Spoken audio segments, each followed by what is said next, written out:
טוב, יחי אדוננו מורנו ורבנו מלך, המשיח לעולם ועד, que le Rabbi Melech HaMashiach se dévoile immédiatement.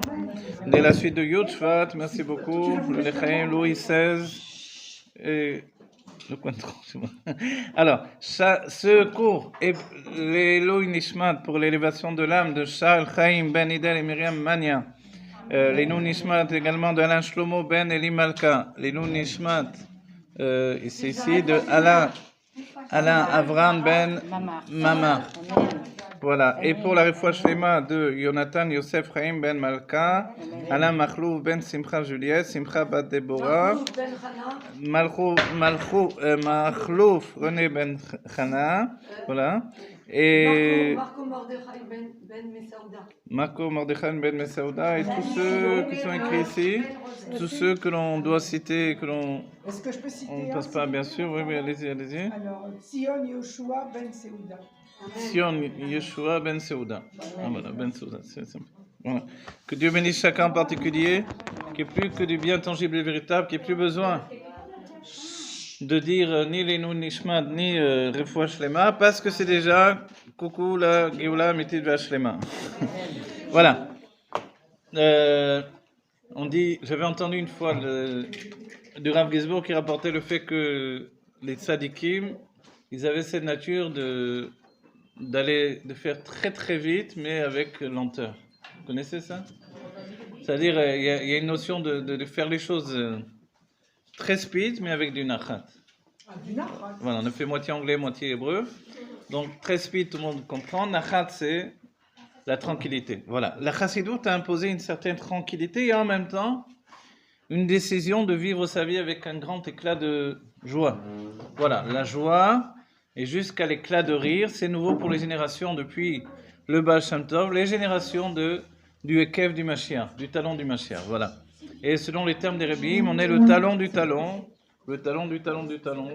comme on dit. Voilà, c'est vrai, tout est écrit ce que je dis là exactement. On est passé par Yud Shvat, Yud, et Yud Aleph Shvat.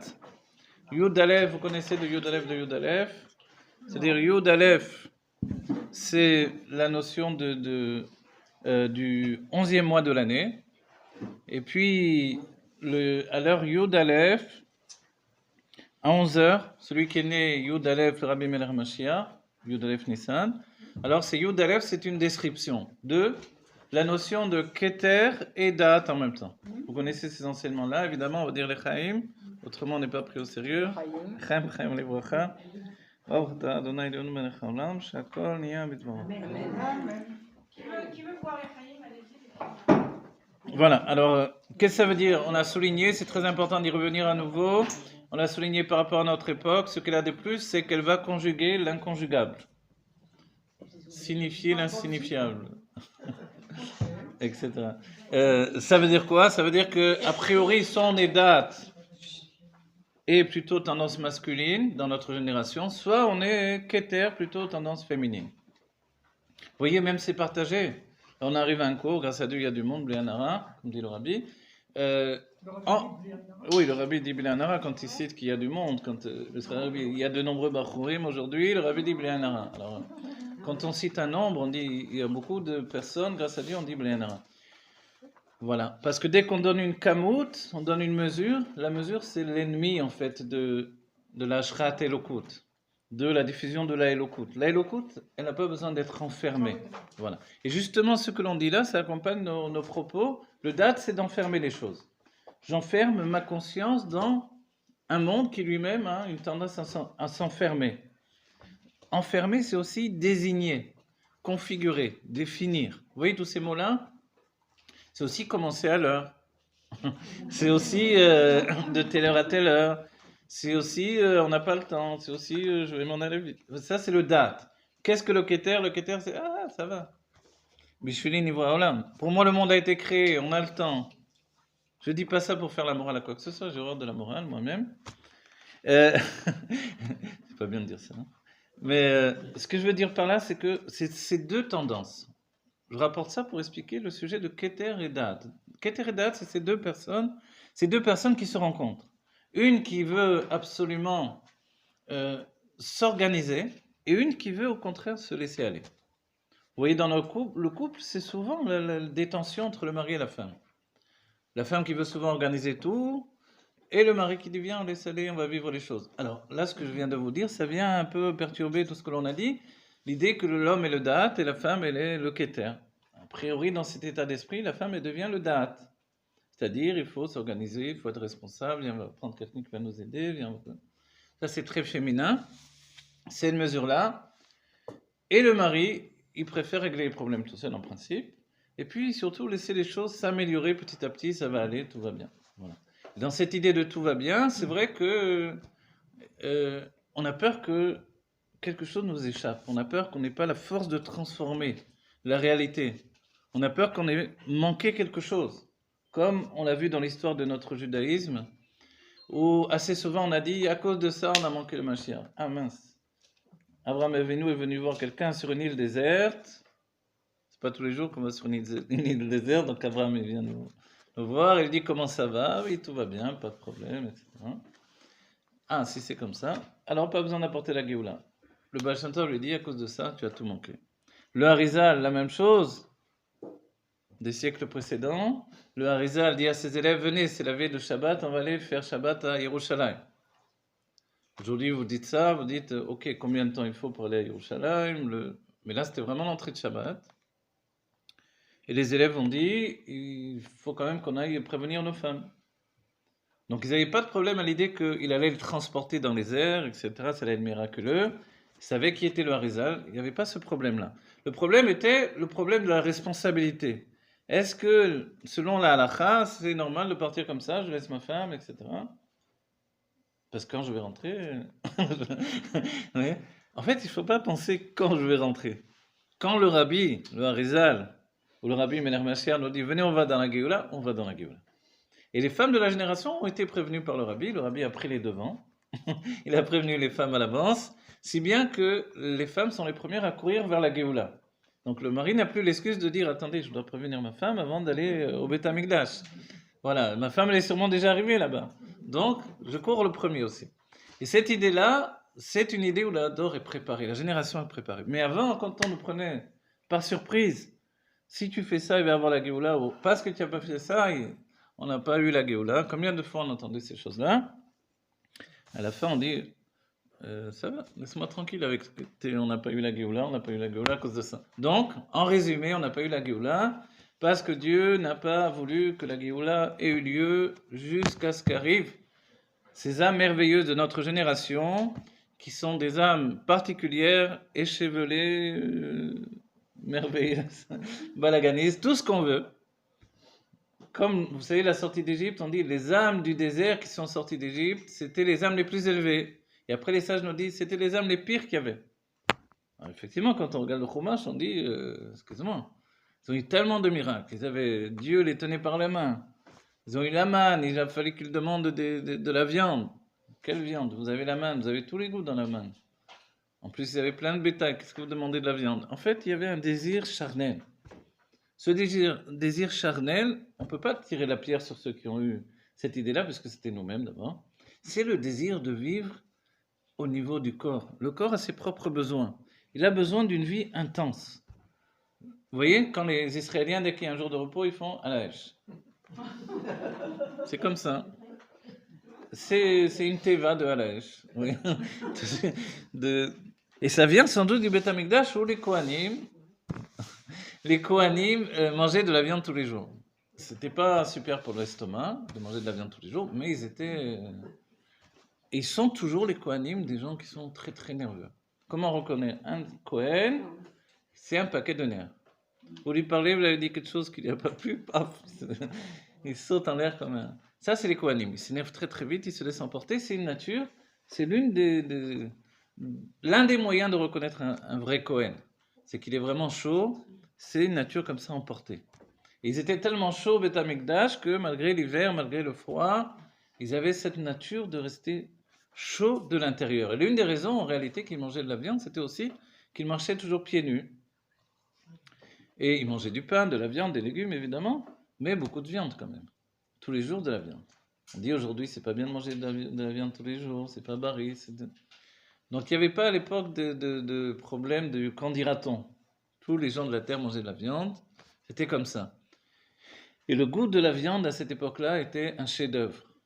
Les sages ont dit, depuis qu'on a terminé les corbanotes, on a arrêté d'apporter les corbanotes au Beth Amikdash, le goût de la viande s'est réfugié dans la sado, dans les eaux à moelle.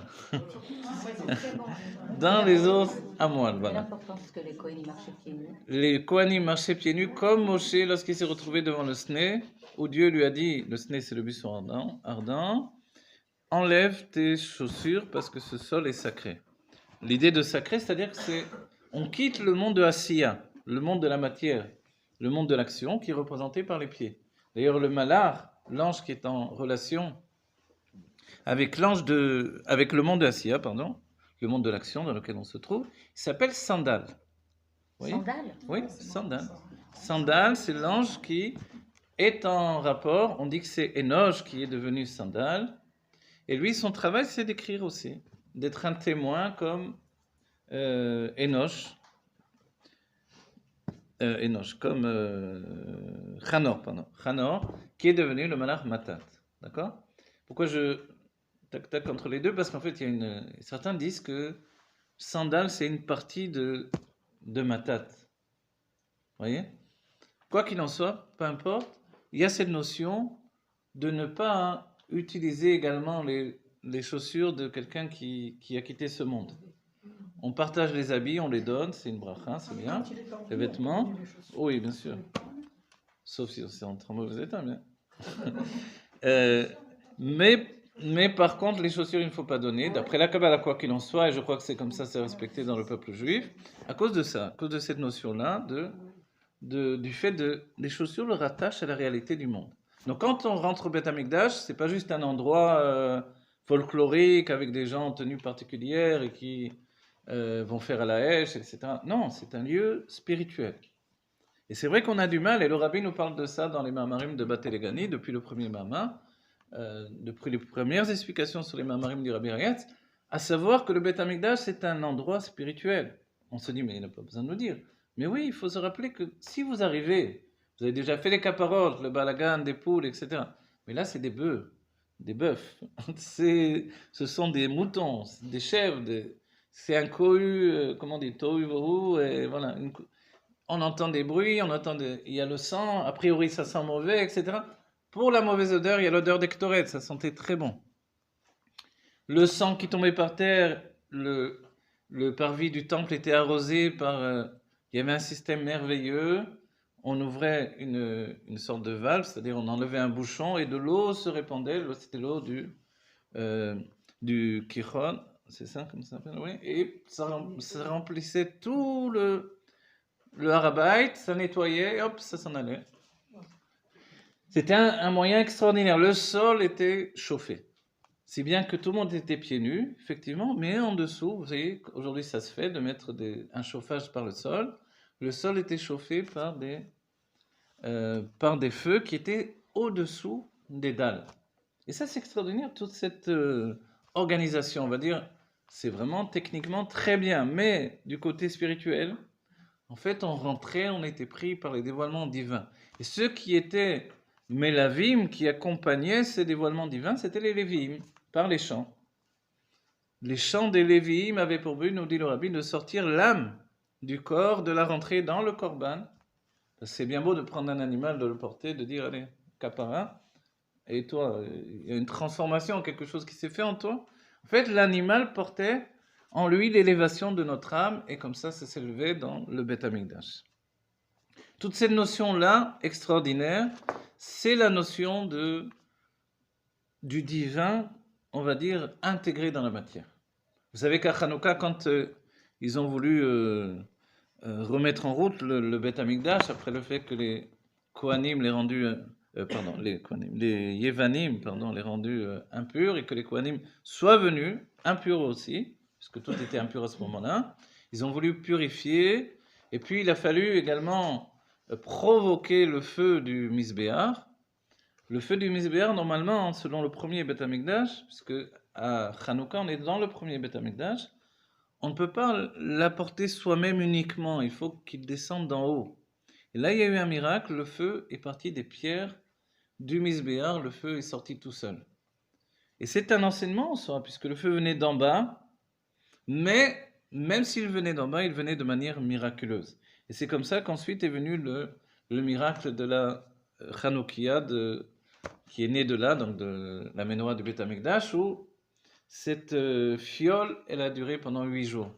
Mais ce qui a précédé, on ne signale pas beaucoup ce miracle-là, c'est que sur le Misbéar, il y a un feu qui est sorti des pierres. Pourquoi? On va dire, mais si c'était comme ça, pourquoi il n'est pas tombé d'en haut, comme c'était précédemment, comme c'était du temps de Shlomo au moins? Alors, un feu descendait sous la forme d'un lion arié qui mangeait le korban. Le korban est à l'image du bœuf qui représente les mondes de Bria et Tzirasia, et le lion vient du monde de Hatzilut. Le lion, c'est la malchoute de Hatzilut, ça représente Yehuda également, qui est la malchoute, la royauté. Donc c'est cette image du lion que l'on voit également donc sur les insignes des rideaux des Sifrei Torah dans les Beth Knesset. Quand on voit ce lion là, souvent on dit un lion, on a l'impression d'un monstre parce qu'il n'est pas très joli le lion, la langue pendue là. Alors ce lion, il représente ce feu qui descendait du ciel. Vous comprenez? Alors on va dire, mais dans ce cas-là, pourquoi c'est sorti des pierres elles-mêmes? Pour nous signaler que le miracle plus grand, c'est celui de Hanouka, quand finalement les choses viennent d'en bas. Quand on a fait Messur Nefesh, on a fait un don de soi, et que de nous-mêmes, on active un miracle qui vient d'en bas. Ça, c'est extraordinaire, c'est notre génération. Le miracle qui vient d'en bas, la Géoula qui vient de nous, qui vient d'en bas. Les pierres, ce sont des pierres qui parlent, qui crient, et qui disent que Enon Milevado, et que c'est terminé, il n'y a plus d'empêchement, il n'y a plus d'enfermement, et il ne doit plus y avoir de mort non plus. On doit briser, tuer la mort de l'intérieur, et c'est le travail de notre génération. Et ceux qui sont partis de l'autre côté, les soldats du Rabbi qui sont de l'autre côté, qui travaillent avec le Rabbi et les autres tzadikim, Ve'amer Kulam tzadikim, tous les juifs sont des tzadikim, travaillent à tuer la mort de l'intérieur. Et notre travail à nous, c'est de répandre la vie à un niveau sans précédent. On dit l'Echaim pour ce fait-là, l'Echaim, Chaim Levracha. On souligne qu'on est arrivé déjà à 70 ans de la Nessio du Rabbi, et 70, c'est pas rien. 70 pour nous, c'est un chiffre important. Et cette notion de 70, c'est évidemment les 7 sphirot, les 6 sphirot, Chesed, Gvura, Tiferet, Netzar, Od, Yesod, et la Malchut qui est la 7e, et chacune contient 10 sphirot, et on obtient ces 70. Quand on rajoute 700, qui est l'intériorité profonde des sphirot telles qu'elles sont racinées dans le Keter, on obtient le 770. Vous voyez? Qui n'est pas un chiffre au hasard, évidemment, mais qui a été voulu, choisi par Dieu depuis le commencement du monde. Si ce chiffre-là également, la valeur numérique de Farasta et de Tsarfat, la France, et tu te répandras, c'est que la Géoula doit venir de la France. La Géoula doit venir de la France, c'est-à-dire de l'état d'esprit des Français. L'état d'esprit de Géoula, qui est l'état d'esprit de révolte qu'il y a dans le français. Cette révolte qui fait que on a un côté en nous qui est un côté, on va dire, vous savez, le grognard de Napoléon. Il y a ce juif qui grogne tout le temps, c'est le français, et il grogne parce qu'il a en lui un instinct de révolte. Et cette révolte, alors, il ne faut pas l'étouffer, il faut la magnifier. La magnifier, c'est l'utiliser pour Dieu. En faire comme on dit, un fer de lance, un cheval de bataille, que ça soit notre cheval de Troie pour entrer dans la Géoula. Et après, on sort et on était dans le cheval. Et le cheval, on l'a dit, c'est un lien avec le cours précédent, de Sous, etc. Voilà, le Sous. Le Sous, c'est ce cheval qui nous mène vers des endroits, des contrées éloignées qu'on ne pourrait pas atteindre, la prière et l'étude, qui nous entraînent au plus haut. Dans le texte, le Rabbi Racham nous parle du monde de Hatzilut par rapport aux autres mondes. Il nous dit que le monde de Hatzilut, lui, il associe de particulier, donc le monde de l'émanation, c'est que, a priori, il n'est là que pour dévoiler la lumière de Dieu. Vous voyez, on connaît pas le monde de Hatzilut, mais on a entendu parler du monde de Hatzilut. Je viens de le dire plusieurs fois, l'Admorazaken ne pouvait pas le dire. Il disait Hatsi, il ne pouvait pas continuer. Le dévoilement était trop grand pour lui. Et même lorsqu'il écrit, il écrit Hatsi et point. Vous voyez, parce que le dévoilement est trop puissant. Donc Hatzilut, quelle est sa fonction, ce monde-là? Le dernier monde de l'émanation, de la lumière divine, sa fonction c'est d'enseigner la Elokut. Sans le monde de Hatzilut, on ne saurait pas ce qu'est le divin. Si bien que quand on parle des 10 sphirotes, c'est toujours le monde de Hatzilut. Donc est-ce qu'on a besoin de ces 10 sphirotes? C'est la structure de notre âme, sans laquelle on ne comprendrait rien au dévoilement divin. Donc on a besoin du monde de Hatzilut. C'est bien que, d'après le Harizal, si on veut éprouver la véracité d'une chose, il faut la projeter dans le monde de Hatzilut. Si elle est authentifiée dans le monde de Hatzilut, elle est vraie. Autrement, elle est fausse. Comprenez? C'est le monde de la vérité absolue, et c'est la vérité par la preuve par 10, non pas la preuve par 9. D'accord? La preuve par 10, c'est le monde de Hatzilut. Il prouve dans chaque sphira les mesures, et ces mesures, c'est cette mesure, c'est 70 justement. C'est une mesure qui possède en elle-même toutes les sphirotes.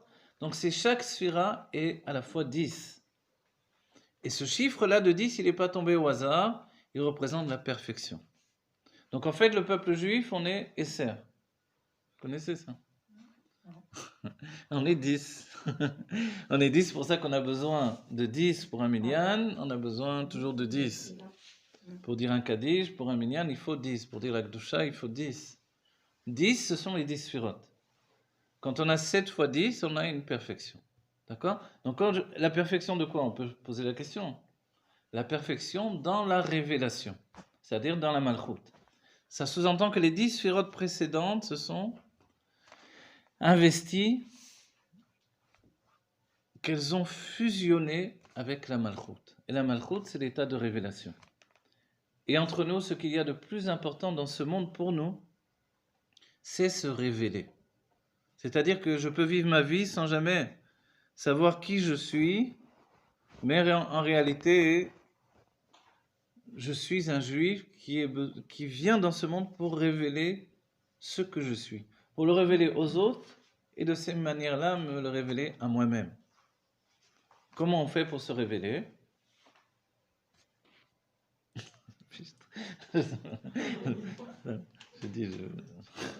Comment on fait pour se révéler? Hein? Parler et agir. Voilà, parler et agir, bravo.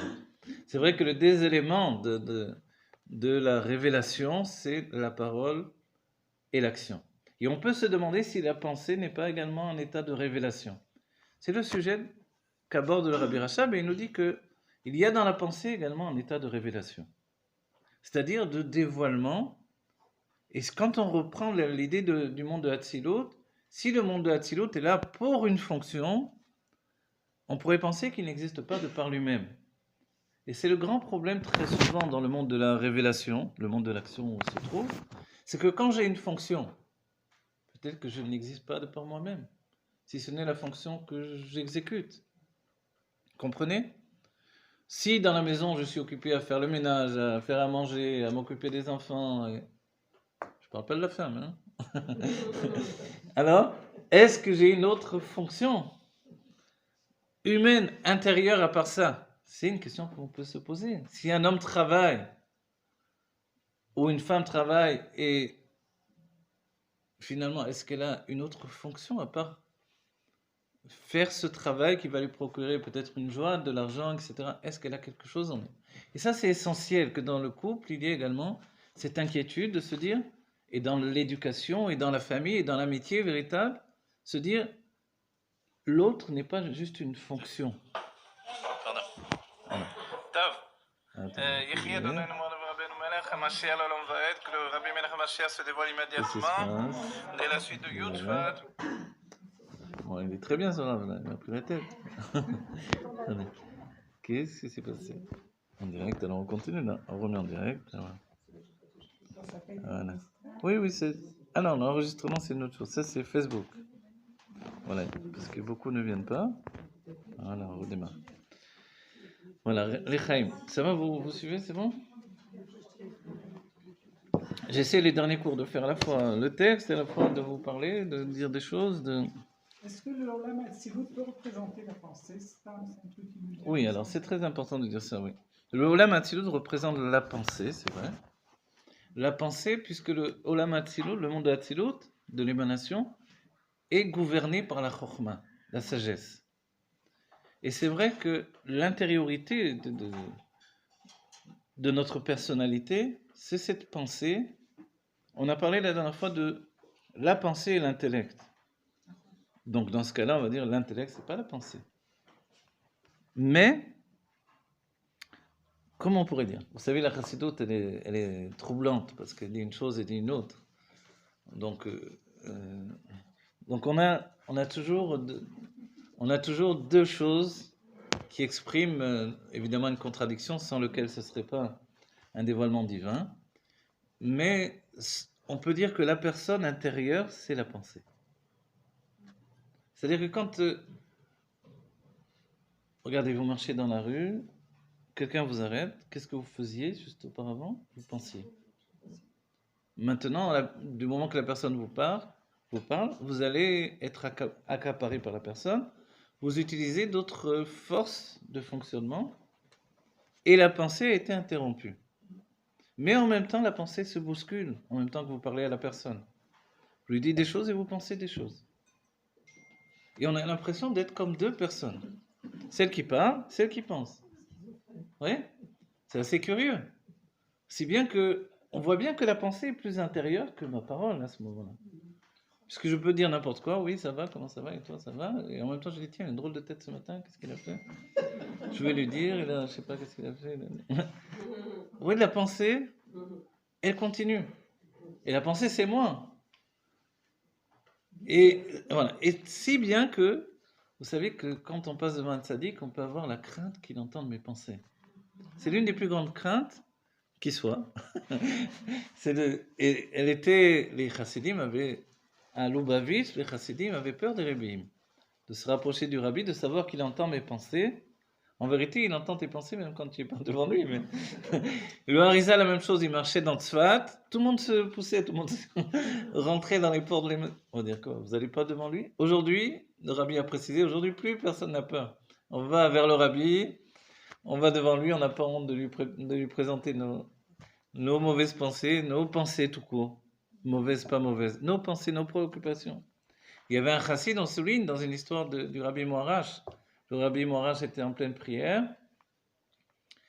Et puis, à la fin de la prière, à la fin de la Méda, des Shemona Esrei, 18 bénédictions, qu'on dit en silence, il se retourne vers un chassid et lui dit un plat de pâtes, celui-là. Vous connaissez cette histoire? Et alors, les chassidim sont allés voir le chassid, ils ont dit, pourquoi il t'a dit ça, le rabbi? Il a dit, figure-toi que j'ai eu très faim pendant ma tefila. Et je me suis dit, ma femme, elle va me faire des pâtes. Je vais lui demander qu'elle me fasse des pâtes. Et après, il a commencé à réfléchir, quelle pâte ici, là, est-ce qu'elle va vouloir me faire des pâtes, etc. Coucou. Et si bien que sa prière, elle a été accaparée par son plat de spaghettis. Et le rabbi Morash qui priait à côté, alors a été embêté par ces plats de pâtes là.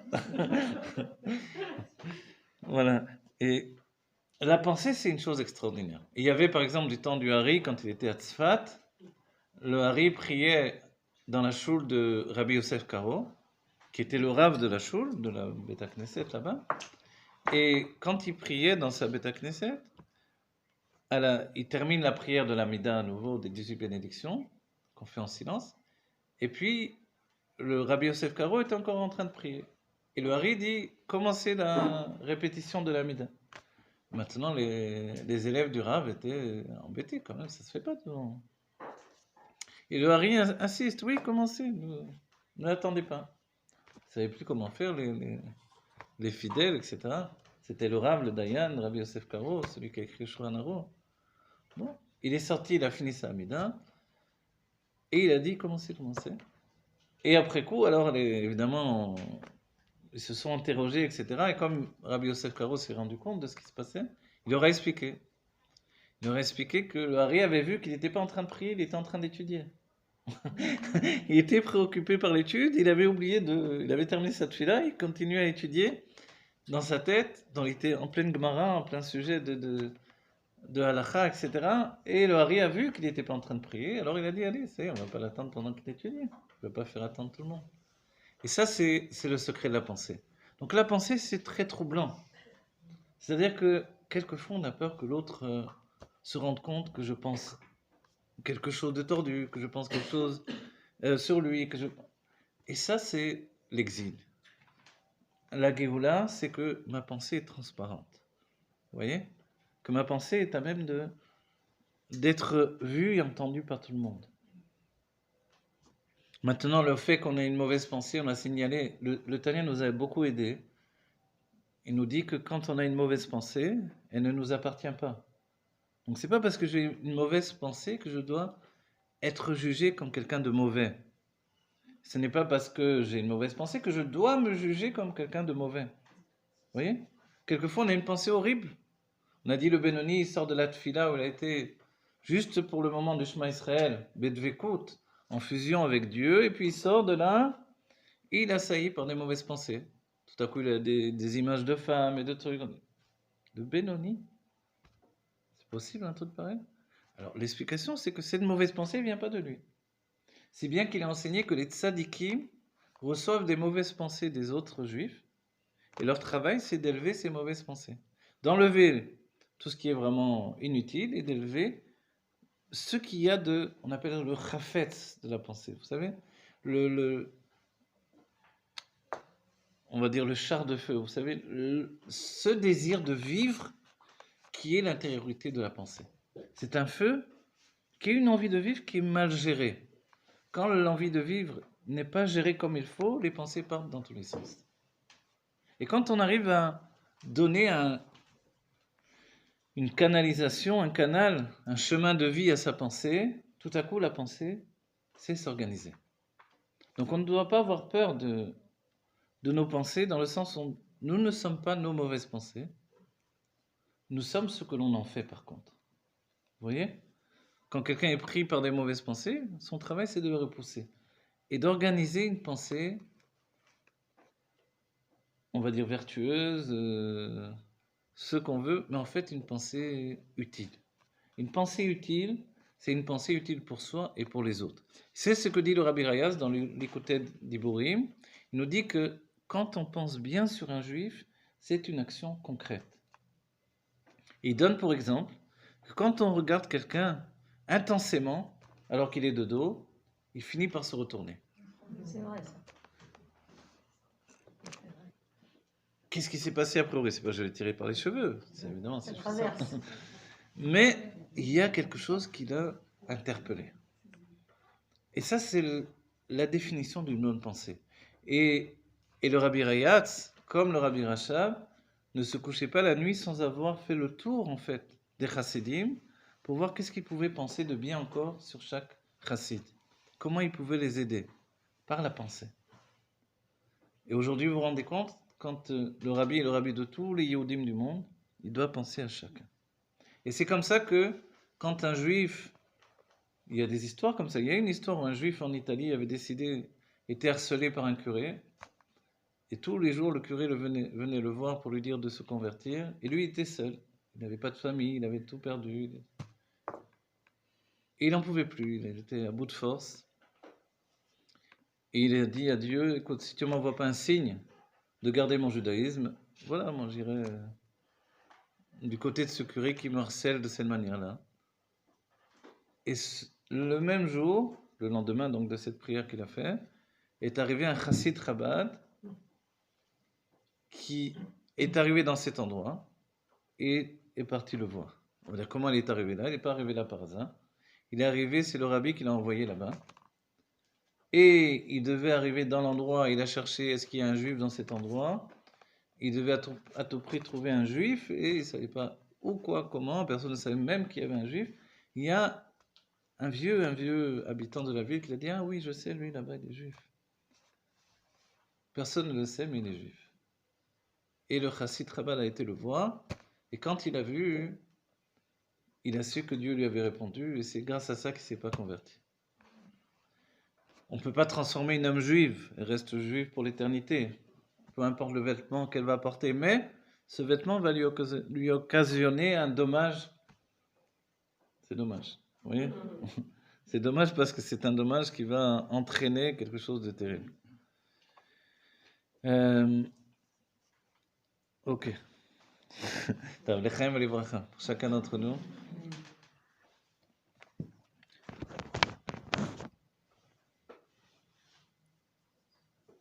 Ça va? J'aime bien le silence, c'est bien aussi. Hein. Est-ce que je pourrais avoir un verre d'eau, s'il vous plaît? Quelqu'un me donne un verre d'eau? Je ne sais pas parler sans verre d'eau. On réfléchit, c'est bien. Donc la pensée est accaparée par l'intellect. C'est ça, réfléchir. Réfléchir, le mot, il veut dire quelque chose de particulier, vous savez? Merci beaucoup. Que Dieu vous bénisse.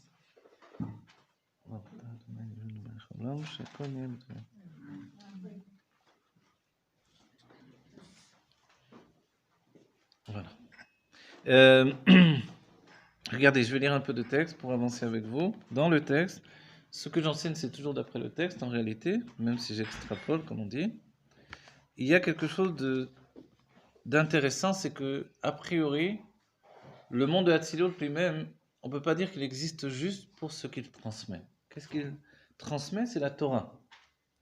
Or, la Torah, par rapport à Dieu, on dit qu'il connaît la Torah par la Yediat Atzmo, par le fait qu'il se connaisse lui-même. Vous voyez ce que ça veut dire, ça? Ça veut dire que la Torah est un état de révélation. Pour nous, on peut penser qu'on peut se connaître sans la Torah, mais la Torah est un système que Dieu a mis en place pour créer un lien entre le monde dans lequel on se trouve et l'âme. Donc il y a la Torah du monde de la Siya, le monde de l'action. C'est une Torah d'action. C'est celle que l'on voit dans les halachot. Elle est également dans la Gemara, mais dans la Gemara, elle est éparpillée. Mais c'est la Torah du monde matériel. Donc quand on étudie le monde matériel, on est en relation avec le Nefesh, le premier niveau de l'âme, qui est le monde de l'action concrète. C'est un monde essentiel, et l'avantage de ce monde, c'est nous sommes, merci beaucoup, que Dieu vous bénisse, en relation avec l'essence de Dieu. Qu'est-ce que l'essence de Dieu? C'est son intimité profonde. Si on a un petit peu étudié ces jours-ci les Batélegani de Rabbi, on a compris que la Shrina s'est retirée du monde, et le travail, c'est de la faire revenir ici-bas. Et ça prend 7 mesures.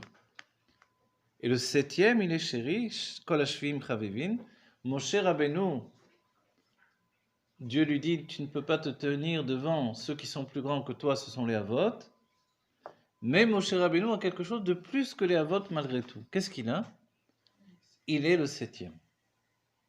Et le Rabbi précise que nous sommes la 7e génération par rapport à l'Admor HaZaken. Par rapport à ça, nous avons le mérite de faire comme Moshe Rabbeinu et d'avoir le Rabbi qui lui-même est Moshe Rabbeinu de notre génération, sa réincarnation, et qui fait le travail d'attacher la Shrina avec la réalité.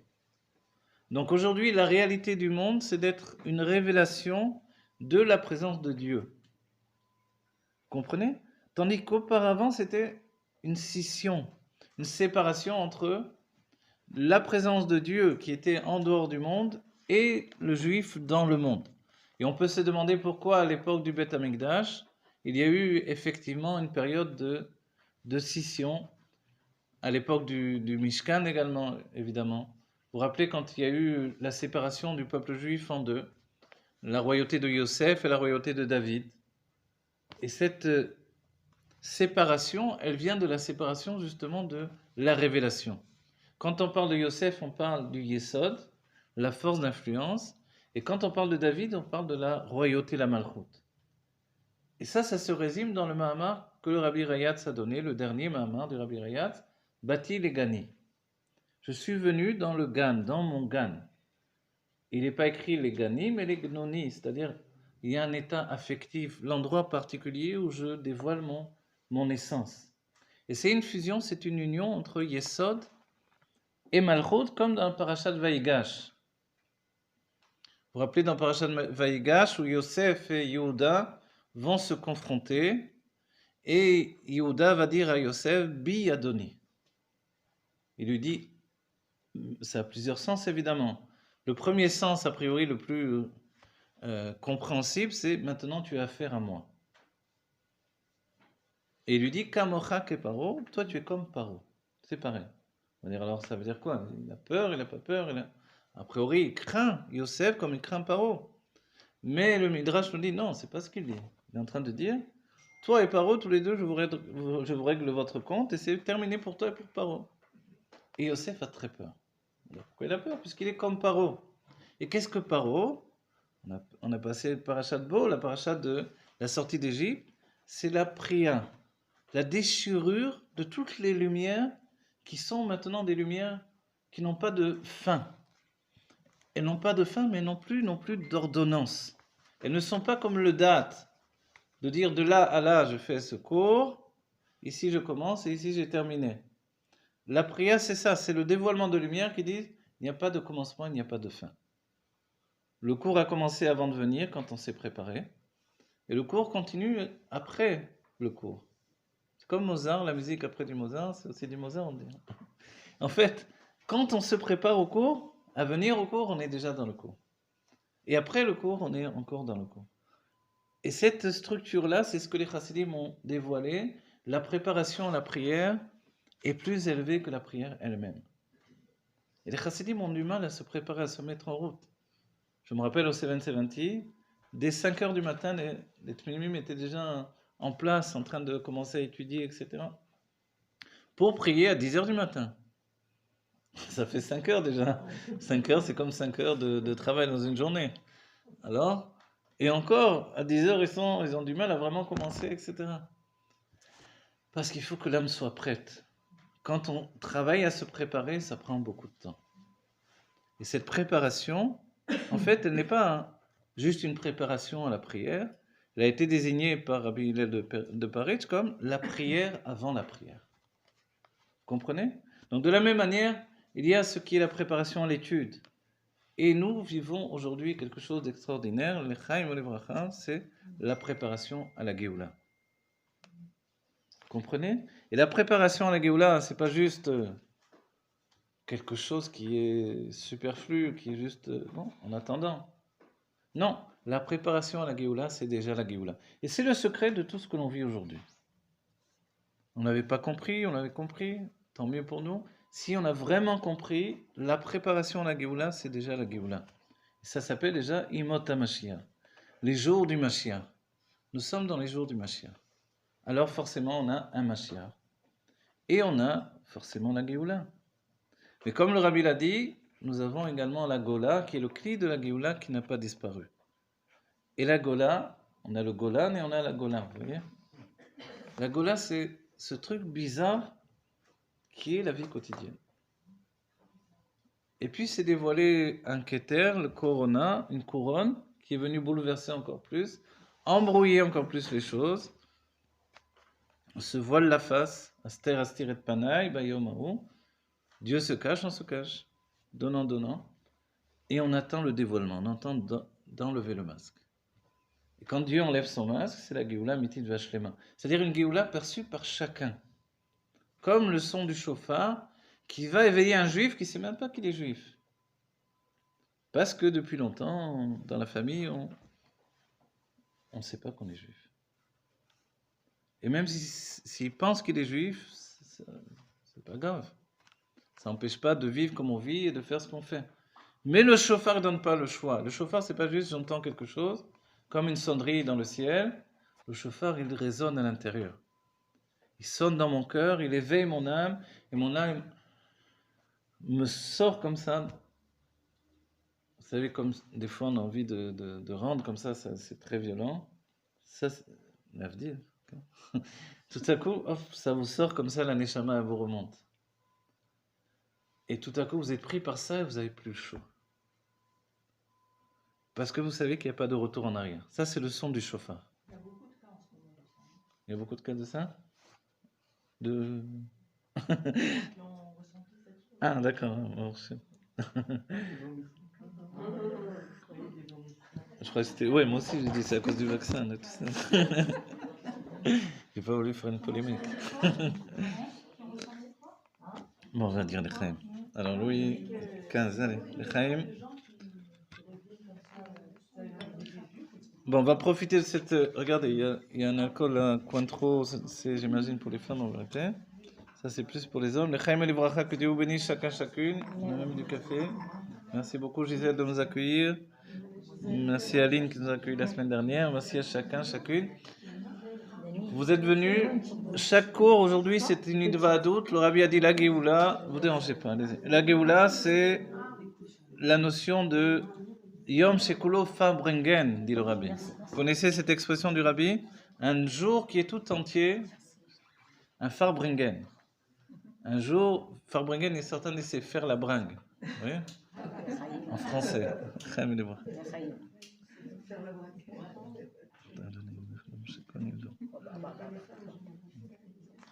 Voilà, on se demande pourquoi je fais tant de brachot, c'est que c'est pas prévu et voilà. Voilà, Louis XV et moi de Ré. Regardez, je vais vous lire un passage parce que, après tout, c'est merveilleux. Vezeo shechorma vebina en letzorer haolamot. Et il nous dit que, on avait terminé pratiquement la dernière fois sur cet enseignement-là. Chorma et bina sont letzorer haolamot. Il y a un kev d'étudier en hébreu, je ne vous cache pas. Il y a un kev d'expliquer en français. Letzorer haolamot, c'est pour les mondes. Chorma et bina sont là pour les mondes. C'est-à-dire pour l'existence des mondes. Et on a défini qu'est-ce que les mondes? Ce sont les sentiments. Les sentiments, ce sont les mondes. Nous sommes dans un monde, donc nous sommes dans des sentiments. Qu'est-ce que l'exil? C'est l'exil des sentiments. La preuve, c'est que tous les problèmes psychologiques ne sont que des sentiments. D'accord? Qu'est-ce qui me retient de nombreuses fois dans ma vie? Qu'est-ce qui m'enchaîne de nombreuses fois dans ma vie? Ce sont les sentiments. Vous voyez? Donc les sentiments, c'est une expression, c'est une libération et c'est une prison. C'est fusionnel, c'est difficile, c'est merveilleux, c'est tout à la fois. Parce que justement, les sentiments, c'est 6 mesures d'écartèlement. Vous voyez? Je ne sais pas si ça se dit en français, mais c'est ce que je voulais dire. On est écartelé par les sentiments que Dieu a mis en nous parce que les sentiments ne vont jamais dans la même direction. Il y a le chesed qui va à droite, la gvura va à gauche. Tiferet lui veut absolument rester dans le milieu. Donc lui, il est tiraillé par l'un par l'autre. Il dit, mais non, il faut trouver le juste milieu. Chesed veut donner, veut s'exprimer, veut dire. Gvura dit, attends, laisse venir, viens, on va comprendre. On va... Et juge, la Gvura juge tout le temps. Juge tout le monde. Vous savez, une des choses étonnantes quand on souligne l'aspect masculin, c'est qu'on s'aperçoit que l'homme a un jugement très très marqué. Ça s'appelle la bikoret en hébreu. Parce que si je ne dis pas la bikoret, on ne comprend pas trop pourquoi la gvura se trouve tout à coup dans la chorma. C'est vrai que chaque sphira a 10 sphirotes. Mais c'est cette nature de... Peut-être je ne parle pas assez fort pour les strapontins au fond, les sièges. Excusez-moi parce qu'il y en a qui ont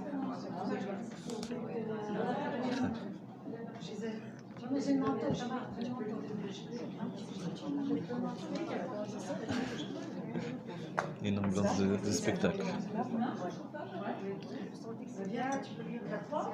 Alors, il y a des coucous, invités personnellement à l'écran. C'est bon, on continue. Si on continue, voilà, faites ce que vous avez à faire, c'est pas grave. Que Dieu vous bénisse. L'echaim et les bracha. Moi j'ai perdu le fil, c'est pas grave. Je n'avais pas de fil. Vous allez dire, mais il n'avait pas de fil. Il a joué qu'il avait un fil, il n'avait pas de fil. Alors, c'est le... Hein? Oui. C'est aujourd'hui avec le portable, on n'a pas le fil. Des fois, je me suis pris des crises de nerfs, les ordinateurs, les fils, les machins, les trucs. Ah, pourquoi il y a encore des fils? Il n'y a plus de fils. Voilà. Alors, ce qui est merveilleux, c'est l'âme du juif. On a dit l'âme du juif, elle est écartelée par les midot. Les midot, ce qu'elles ont de difficile et de merveilleux, c'est la mida. Vous savez c'est quoi la mida? C'est la mesure. D'où vient la mesure du kav amida? Qu'est-ce que le kav amida? Le kav amida, c'est le kav ensof. Alors je traduis, je rajoute parce que dès que je sens que je chute, alors je chante. Dès que je sens que je chute, je m'accroche encore plus haut parce que sinon je chute encore plus. Donc, le kav ensof, la ligne de lumière infinie. Cette ligne est faite de petits points. Ces petits points sont des sphirotes. Ces sphirotes sont des mesures. La mesure, c'est qu'il y a une mesure à toute chose. Par exemple, je vous donne une image de la mesure dans toute chose. Je veux allonger mon bras en ne bougeant pas, je peux l'allonger jusque-là. Vous voyez ? Ne bougeant pas le reste du corps. Si je veux avancer mon bras un peu plus, il faut que je bouge un peu plus le corps. Donc ça, c'est la mesure que le corps va imprimer sur mon bras. Vous comprenez ? Ce qui veut dire que le chesed, qui est représenté par la main droite, elle a aussi cette mesure. C'est-à-dire que sans effort, je peux avoir un acte de chesed, de générosité, qui n'est pas juste je suis gentil avec les autres, mais m'exprimer, donner, casser la tête aux autres aussi. C'est le chesed, vous savez. C'est-à-dire que quelqu'un peut s'exprimer à un tel degré que laisse-moi un peu, oui, j'arrive plus à penser. Ça, c'est le chesed. Mais jusque-là, il peut aller sans faire un effort. Pour faire un effort beaucoup plus grand, alors je dois bouger tout mon être. Et pour bouger mon corps, je suis obligé de bouger les autres sphirotes. C'est-à-dire que le chesed ne peut plus fonctionner tout seul à ce moment-là. Donc il est obligé de déranger Tiferet, l'équilibre, et à ce moment-là, il va comprendre est-ce que vraiment il a besoin de donner encore plus ou non. Vous avez compris comment ça fonctionne ? C'est-à-dire que à ce moment-là, il dit est-ce que je dois donner encore plus ? Je suis déjà en train de leur dire. Est-ce que je rajoute encore ? Et ça, c'est Tiferet qui va équilibrer. Voilà, Tiferet tout à coup, il est obligé d'appeler à l'aile Tiferet parce qu'il ne peut pas bouger le corps. Et le corps, il y a un corps spirituel qui est une structure spirituelle. En nous également. Est-ce que les autres poussent ? C'est quoi Tiferet déjà ? Tiferet, c'est l'équilibre, pardon. L'équilibre entre donner et recevoir. Vous avez bien conscience que si quelqu'un ne fait que donner, il vous parle, mais il ne vous laisse pas parler. Vous voyez ? Je vous appelle au téléphone, je vous dis alors comment ça va et toi ça va ? Oui, alors ça va et dadada. Ah, écoute, je m'inquiétais de toi vraiment, etc. Bon, allez, je te rappelle dès que j'ai un moment. C'est-à-dire, je ne sais pas comment elle va la personne. Elle n'a pas eu le temps de parler. Il y a des personnes qui parlent facilement. C'est-à-dire, le chesed se répand. Mais d'autres personnes qui sont gvoura, elles ont besoin de casser du bois, trouver une allumette, allumer le feu. Naturellement, elles sont assez froides. Elles ont besoin que ça commence à prendre. Donc le temps d'aller chercher les allumettes, le truc, l'autre, il a jeté tout son truc, toute son eau qui a éteint le feu, et le feu n'a pas pris. Et voilà. Vous avez compris ? Il y en a qui ne trouvent pas Voilà. l'allumette. Et c'est pour ça que Dieu a placé, voilà, on dirait qu'il ne trouve pas des allumettes. Et c'est pour ça que Dieu a placé entre les deux Tiferet. Tiferet se place entre les deux, et elle est là, hein. Tu veux donner, tu as une mesure. On est habitué que tu nous exploses d'une certaine mesure, de paroles, tes pensées, tes soucis, tes ci, tes là. Vous voyez ?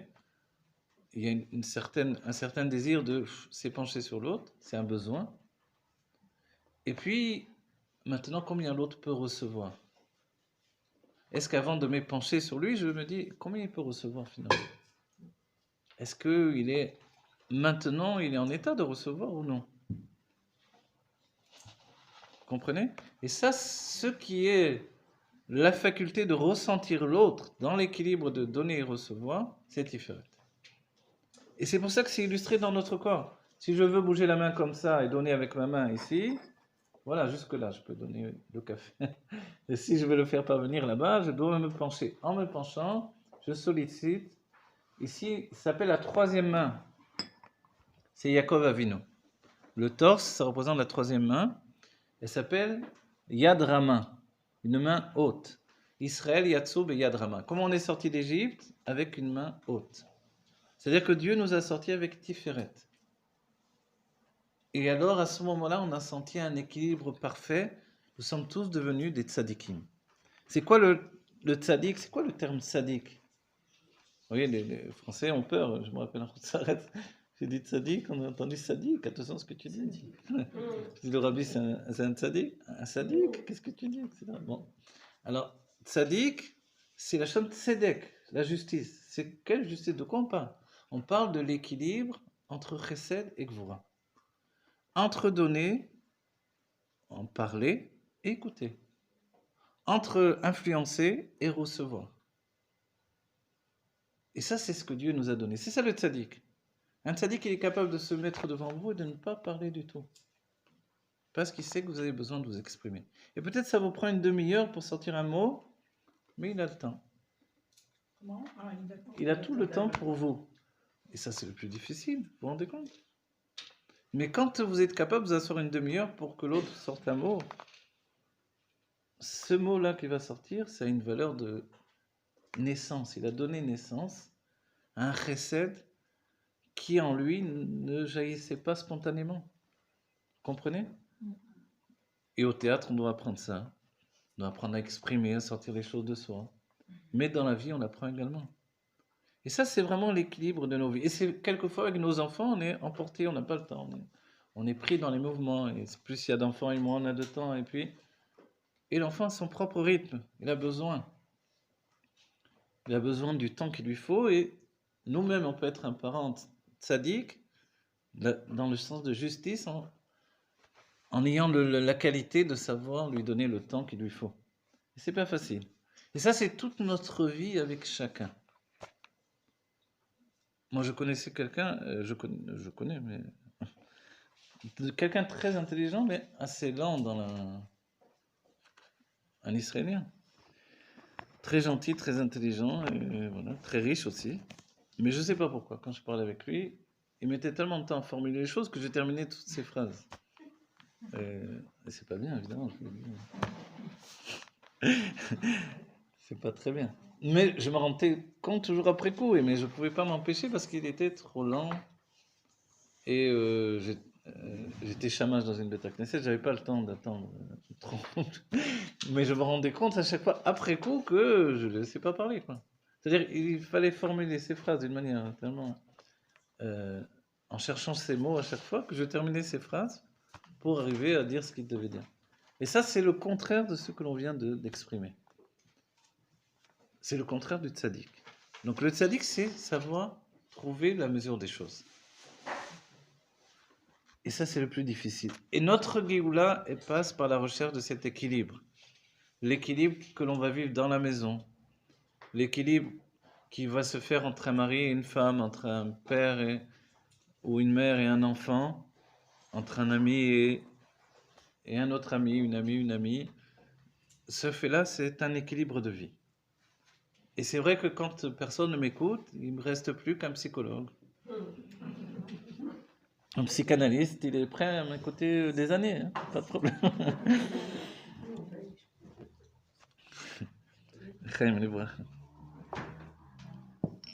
Le Rav Ginsburg, j'ai lu un livre qu'il a écrit sur la psychothérapie qui s'appelle Des ténèbres à la lumière. Et il disait qu'il fallait arriver, en tant que thérapeute, à être dans ce silence pour que l'autre puisse parler en face. À être dans une espèce même d'incertitude, de ne pas forcément pouvoir répondre à la personne qui est en face de nous, à toutes ces épreuves, à tous ces questionnements.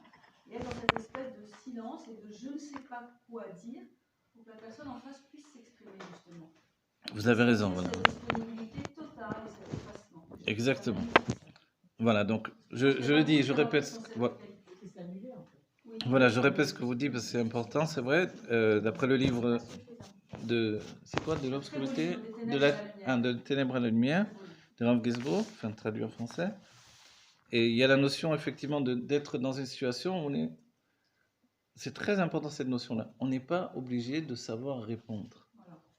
On n'est pas obligé de savoir trouver une solution à l'autre.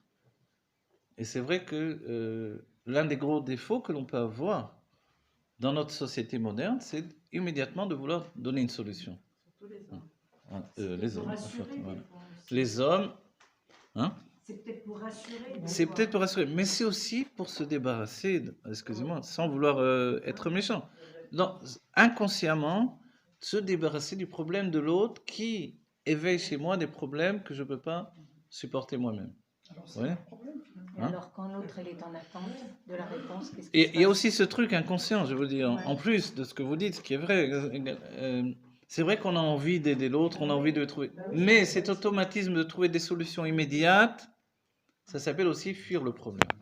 Vous voyez? C'est une manière de fuir le problème qui se cache derrière. Je vous donne une image. On doit tous faire attention. Ce que je dis, vous voyez, je ne me suis pas mis en avant, j'ai dit, je suis catastrophe moi aussi. C'est que ce côté-là, c'est vrai qu'il est exactement masculin. L'homme a une tendance à tac, tac, tac, je donne une solution et laisse-moi tranquille en réalité. Ça veut dire ça. Quelqu'un t'a fait ça, voilà, on lui règle son compte et on se débarrasse du problème.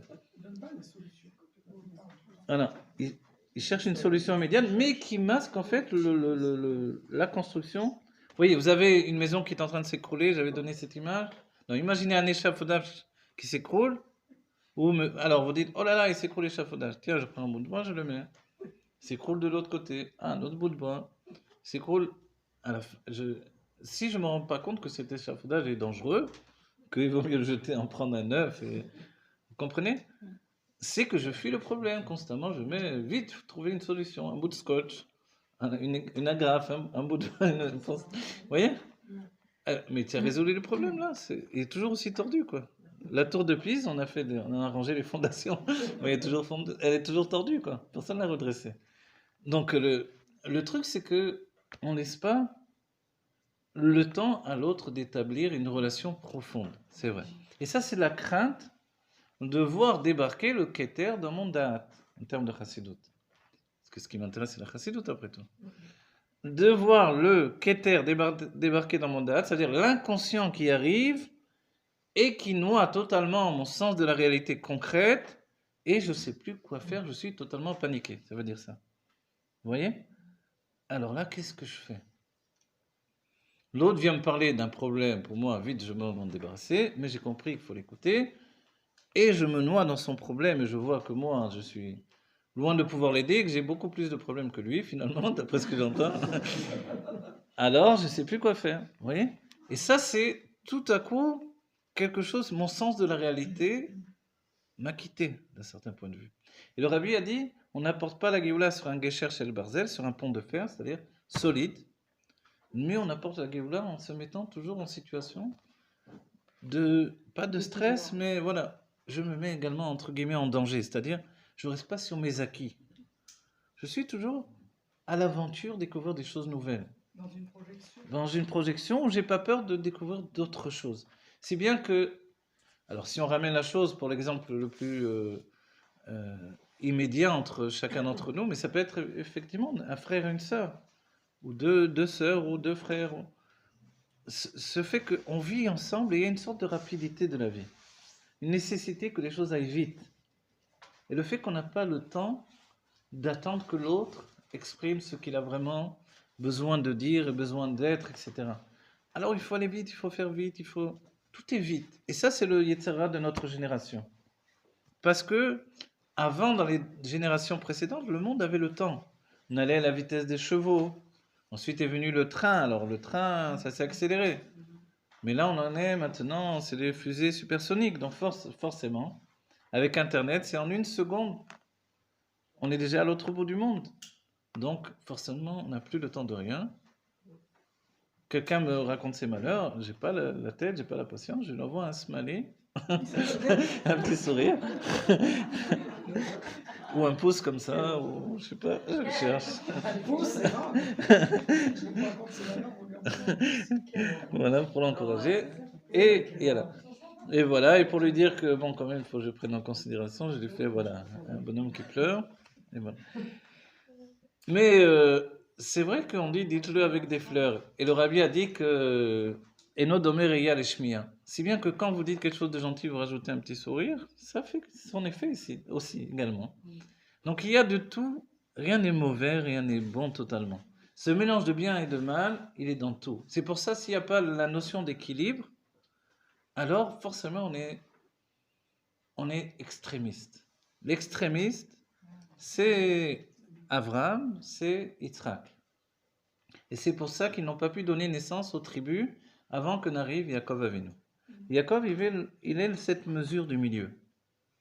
Il est caché, mais il se dévoile. Il ne veut pas se dévoiler, mais il le fait. Vous voyez? Il ne veut pas donner, il donne tout. Il est sans arrêt dans cette situation. Pas tout, justement, en fait. Je dis tout, il donne avec mesure. Et c'est cet équilibre entre tout. Voilà. Il donne énormément. Il donne une tonne de choses à Esav. Tiens, prends, je te donne des chameaux, des trucs, des... Et il retourne en arrière parce qu'il a oublié un petit objet. Tu rigoles ou quoi? Tu viens de... tu viens de donner à Esav des chameaux, des serviteurs, des ci, des là. Et maintenant, tu retournes pour un petit objet. Ça ne correspond pas. Il y a quelque chose il y a un problème. En fait, il y a cet équilibre dans chaque chose. Tout ce qu'il a donné, c'était calculé. Ce qu'il va chercher, ce petit objet, il est important. Et c'est là où il rencontre l'ange de Esav. Pourquoi? Parce qu'il s'est aventuré dans l'inconscient. Dans son inconscient, il y avait un petit objet. C'est quoi ce petit objet-là? Qu'est-ce qu'on s'en fiche après? Tu vas traverser le fleuve pour ça. Le fleuve, c'est le fleuve de la conscience. C'est le... Tout à coup, Tiferet s'élève jusqu'au niveau du Keter. Il arrive au Dat, et le Dat grimpe dans le Keter et rencontre Esav, l'ange d'Esav. Et Esav, c'est l'inconscient de Yaakov. Et ils se battent tous les deux. Qui va l'emporter? A priori, Esav est le plus fort, on le sait déjà. Puisque Yaakov a fui. Mais Yaakov s'est préparé pendant toutes ces années. Grâce à ses femmes et grâce à Léa, et grâce même à Lavan, qu'il a torturé au niveau de son inconscient, maintenant c'est plus le même Yaakov. C'est plus un jeune premier, c'est maintenant quelqu'un qui a De l'expérience. voilà, de l'expérience.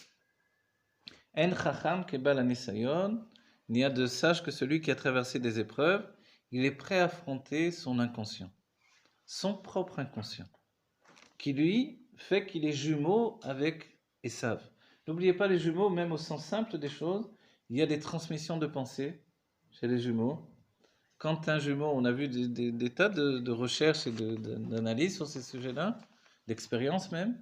Un jumeau qui se brûle à un endroit du monde, l'autre jumeau ressent la douleur à l'autre bout du monde. Il y a des jumeaux qui ont été séparés, tous les deux ont pris des femmes avec les mêmes noms. Ils ont eu des enfants, ils ont donné les mêmes noms aux enfants. Oui. Et on va dire, comment ça se fait tout ça? Parce qu'il y a une fusion. Si vous avez lu mon livre Tova, l'éveil des consciences, là-bas j'ai travaillé sur ce sujet-là. Je vous incite à le relire. Tova, l'éveil des consciences. Vous l'avez lu, Tova? Non. Quoi, non? Non, je l'ai pas lu. Ah bon? Bon, on va le recommander. On recommandera. Voilà. Dans ce roman, j'ai travaillé sur le sujet des jumeaux, et le fait que deux jumelles finalement échangent leur personnalité, etc. Toute l'histoire là-bas, parce qu'elles sont en Russie soviétique, et il fait un échange entre ces deux jumelles, il n'en déclare qu'une en fait. Et je suis basé sur des éléments vrais que j'ai entendus de Chassidim de Russie en fait. Le Rav Nesselevitch, etc., qui m'a raconté comment il était enfant, où finalement il ne savait pas. Le gouvernement, la mairie ne connaissait pas l'existence de ces enfants-là, qui vivaient cachés dans les maisons. Et ils ne pouvaient même pas monter la tête à la fenêtre de toute la journée. Donc là, le père avait décidé d'échanger une fille par une autre. Une allait étudier, l'autre restait à la maison, et puis hop, il interchangeait. Donc tout à coup, elle était très intelligente, et après, elle était plutôt... Et ce jeu de personnalité fait que même quand il est parti en Amérique, il a continué à jouer à ce jeu de personnalité, il a échangé ses deux jumelles, etc. jusqu'au bout. Bon, c'est une histoire, mais c'est une histoire basée sur des relations de transmission de pensée, et le fait que entre Yaakov et Esav, c'est pas rien. Et Rachel et Léa étaient jumelles également. Ah oui? Eh oui. Donc on va dire que c'est une histoire de jumeaux, ça. C'était les Aîné, mais ça veut dire... Esav aussi était l'aîné, c'est-à-dire il est sorti 2 minutes avant, c'est un aîné. Oui. Ils étaient jumeaux. Rachel et Léa étaient... Non, Léa était l'aînée. Léa était l'aînée, Rachel la plus petite. Non, c'est écrit mais fourrage dans le texte. Ouais. Et puisque Lavan dit, on ne marie pas la plus petite avant la plus grande. C'est pour ça qu'il a donné Léa à la place de c'est comme la même chose. Rachel. Voilà. Et Yaakov est ça. Aîné, plus jeune et plus vieux, chez les jumeaux, c'est celui qui sort le premier, c'est tout. Celui qui sort le premier est l'aîné, celui qui sort le second, J'ai toujours entendu le contraire. c'est le plus jeune. Ouais. J'ai toujours entendu le contraire. Ah oui, ben... Que celui qui sort le deuxième, c'est l'aîné. Ah, là, d'accord, vous rapportez la source, voilà. Dans la source des âmes, effectivement, c'est le contraire, bravo.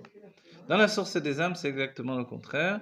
Celui qui sort le second, c'est celui qui est l'aîné dans la source des âmes, mais dans le côté effectif des choses, Esav était l'aîné, et Yaakov qui sort ensuite est le plus jeune.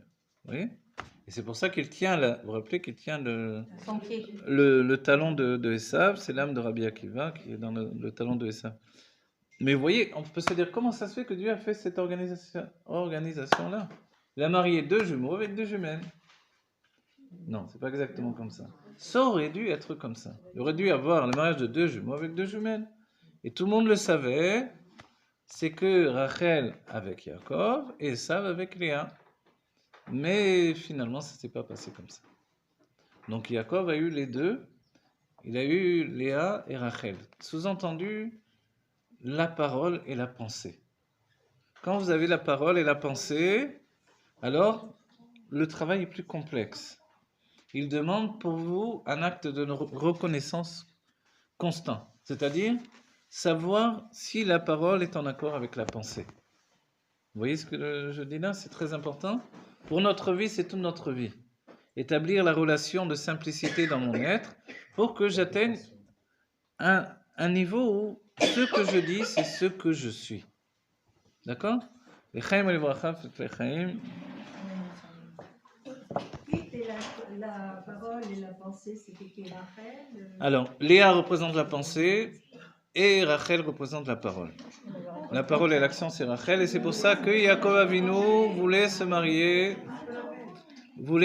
avec Rachel. Donc voilà. Alors tout ça, on va dire, pourquoi on a dit tout ça? Alors on a dit tout ça parce que c'est notre vie tout entière, c'est notre rencontre avec l'éternité divine, c'est la rencontre entre le Keter et la Malchut. Le Keter, c'est cette notion de l'ador, la génération qui est la nôtre, elle se confronte au chiffre 11. Et le 11, c'est que si on compte le Keter, on ne compte pas le Da'at. Si on compte le Da'at, on ne compte pas le Keter.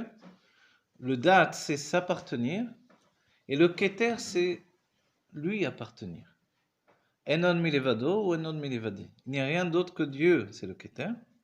Enon milevadi, il n'y a rien d'autre que moi, c'est le Da'at. Da'at arton. Toute ma conscience, c'est le monde existe de par ma perception. Da'at elion, la conscience supérieure, c'est que le monde existe dans sa conception à lui. Nous sommes noyés dans la pensée de Dieu. Ou alors, je suis noyé dans ma propre pensée. C'est ça la faute d'Adam Arishon. Basculer de la pensée de Dieu à sa propre pensée. Vous imaginez l'état de nudité, l'état de solitude tout à coup, effroyable qu'il a ressenti. Tout à coup, je suis enfermé dans ma pensée. Et ne pas savoir d'où vient cette pensée. Qu'est-ce que la pensée dans ce cas-là? C'est un nachash, un serpent. Le serpent, c'est toujours de deviner. Quand vous êtes dans la pensée de Dieu, il n'y a pas de question. Quand vous êtes dans votre propre pensée, il y a toujours une question. Vous rencontrez quelqu'un, vous demandez qui il est. Qu'est-ce qu'il fait? Qu'est-ce qu'il pense? C'est le nachash. Le nachash qui veut dire les nachash, deviner. Il y a cet état de divination. Comme ça on dit en français? Je sais plus. Non, divination. Comment on dit en français? Divination? Je crois que ça se dit, non? Bon, enfin, les devins, par exemple. Voilà. Le fait les devins, vous savez, c'est un interdit de judaïsme. Pour nous, dans les mitzvot, c'est lié à la mitzvah de Tamim Tiye. Mais on dit quand même le terme divination, non? Si, ça se dit. Oui, ça se dit, le terme divination pour les termes de... Ouais. Non, pas dans le terme de divin, en fait. De deviner, mais... quoi qu'il en soit, bon, c'est pas... Je m'excuse au cas où. Le devin, c'est quelque chose d'interdit dans le judaïsme. Tandis que la définition du judaïsme, c'est Tamim Tiyei Mashem Elokecha. Je dois être intègre avec l'Éternel, mon Dieu. Comment je suis intègre avec l'Éternel, mon Dieu? Le Rashi nous dit, je ne dois pas chercher à deviner le futur. Dans ce cas-là, on va dire, qu'est-ce qui se passe avec la Géoula? C'est pour ça la nécessité que le Rabbi a imposée dans notre génération, Teref Umiyan Mamash. Teref Umiyan Mamash, oui, c'est vrai. Teref Umiyan Mamash, immédiatement, la Géoula doit être immédiate. Parce que selon le judaïsme, je ne peux pas attendre, je ne peux pas chercher à deviner le futur. Mais c'est vrai que les Nevi'im n'ont parlé que ce moment de Triat Hametim, mais le secret de Triat Hametim, la résurrection des morts, c'est qu'il est immédiat. On ne peut pas attendre demain, ni après-demain, ni... Et pour que ça soit immédiat, alors nous sommes dans cette situation-là où, vous voyez, tout à l'heure on a parlé de cette difficulté de s'exprimer. Moshe Rabbeinu a dit à Dieu, moi je suis Kvad Pe ve Kvad Lashon. Vous vous rappelez? Je suis lourd de bouche et lourd de langue. En fait, l'expression ne lui venait pas facilement. C'est-à-dire, le fait de se mettre au niveau du date d'un autre juif n'était pas une configuration facile pour Moshe Rabbeinu. Il était trop noyé dans la pensée de Dieu pour accaparer sa propre pensée et accepter la pensée de l'autre. Vous voyez ce que je viens de dire? Je traduis à nouveau. Si vous êtes dans la pensée de Dieu constamment, en fait, vous n'avez pas de soucis individuels. Or, vous vous trouvez devant un juif qui vient avec un problème individuel. Pour accéder à son problème individuel, vous devez quitter la pensée de Dieu, où tout est intégré dans cette notion, où tout fonctionne de manière, entre guillemets, naturelle, divine, pour essayer de comprendre la pensée individuelle de l'autre. Vous avez saisi? Et ça, c'est le grand problème de Moshe. Moshe est celui qui véhicule la pensée de Dieu, et Dieu va générer chez lui pendant 7 jours, 7 c'est la révélation, pour arriver au stade de générer chez lui une pensée individuelle, qu'il n'avait pas jusqu'alors. Je vous donne un autre exemple chez Moshe. Comment ça se fait que Moshe, jusqu'à l'âge de 40 ans, il est en Égypte, il vit dans la maison de Pharaon, et vous avez dû voir les films, les dessins animés, les trucs, il n'est pas au courant que les Juifs sont en train de souffrir. Un jour, il sort, tiens, on va se promener. Oh, ça alors, des esclaves. Ça alors, comment ça se fait? Ah là là, j'avais pas vu, les pauvres, qui sont ces gens-là? Vous imaginez ça? Tout le monde raconte l'histoire comme ça. Le pauvre Moshe, il vivait, je sais pas où, mais pas en Égypte en tout cas. Alors, comment c'est possible? Parce que Moshe n'avait pas de... Voilà, il n'avait pas de conscience personnelle, il ne s'appartenait pas. C'est seulement quand Dieu, tout à coup, le lâche, comme l'éjecte de lui-même, qu'il commence à voir, Dieu génère en lui une pensée personnelle. Et tout à coup, il s'aperçoit que d'autres souffrent de leur pensée personnelle et particulière. Moshe passe du date Elyon au date Tarton. Et là, il rencontre la souffrance des autres juifs. Et c'est grâce à ça qu'il va pouvoir aller vers Dieu et lui exprimer la souffrance des autres juifs.